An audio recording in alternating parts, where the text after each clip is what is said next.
कुरुक्षेत्र हरियाणा भारतीय किसान यूनियन के राष्ट्रीय अध्यक्ष गुरनाम सिंह चारूनी कहते हैं, कर्ज माफ नहीं हुआ है। उन्होंने मुख्यमंत्री नायाब सिंह सैनी एमएसपी पर फसल खरीदने की गारंटी दी है और उन्होंने कुछ अन्य मुद्दों पर भी बात की है। ये राजनेता अब यह सब इसलिए कर रहे हैं क्योंकि उन्हें लगता है कि अगर किसान सत्ता में आए तो बहुत कुछ बदल जाएगा।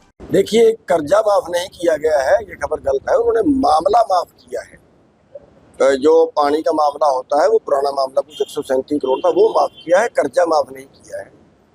फसलों पे एमएसपी की गारंटी पे खरीदने का आश्वासन किया है और बाकी उन्होंने एक दो मुद्दे और हैं जिन पे उन्होंने कहा है कि जैसे बिजली के ट्रांसफार्मर थे उन पे कुछ पैसे लेते थे, वो आज बंद कर दिए हैं। जो जड़ जाता था ट्रांसफार्मर, 3 स्टार मोटर थी, वो कुछ कंपनियों के पास थी, अब कहीं से भी ले सकते हैं। और इस तरह से कुछ मुआवजा जो पेंडिंग था वो 100 कुछ करोड़ था, वो देने की बात की है। तो हम इसमें ये कहना चाहेंगे, वैसे तो जो उन्होंने किया है उसमें सबसे बड़ी जो बात है वो एमएसपी पे सभी फसलों की खरीदने का आश्वासन दिया है। उन्होंने ये कहा है कि हरियाणा सरकार खुद खरीदेगी, सेंटर खरीदे चाहे ना खरीदे। तो पहली बात हम धन्यवाद करेंगे और दूसरा हम ये कहना चाहेंगे कि ये सब इसलिए हुआ है कि हमने संयुक्त संघर्ष पार्टी खड़ी की है और अब सरकार को, अब राजनेताओं को ये लगने लगा है कि अगर किसान सत्ता में आ गया तो बहुत कुछ बदलने वाला है। और जो राजनीतिक पार्टियां जिस ढर्रे की राजनीति कर रही हैं वो ढर्रे की राजनीति नहीं चलेगी, उनको निचले स्तर की राजनीति करनी पड़ेगी, जनता के पक्ष के बात करनी पड़ेगी।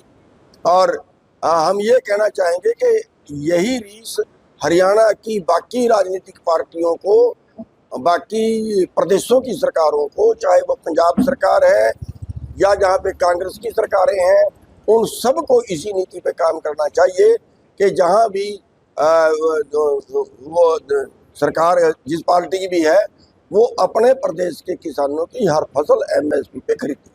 हाँ, वो उन्होंने कहा है कि अगर दूसरी जगह बदलना हो तो पहले उनका ये था कि जो छोटे ट्यूबवेल है उन पे उन्होंने सोलर वाला ही पास किया हुआ था, अब वो कहते हैं कनेक्शन भी मिलेगा।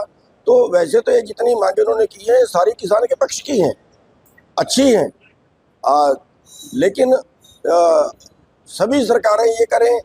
और दूसरा ये है कि किसानों को राजनीति में आना चाहिए। ये पहला कदम आप देख रहे हो कि किसान राजनीति में आए, हमने पार्टी बनाई संयुक्त संघर्ष पार्टी, और उसका असर जो है वो इलेक्शन से पहले ही देखने में आया।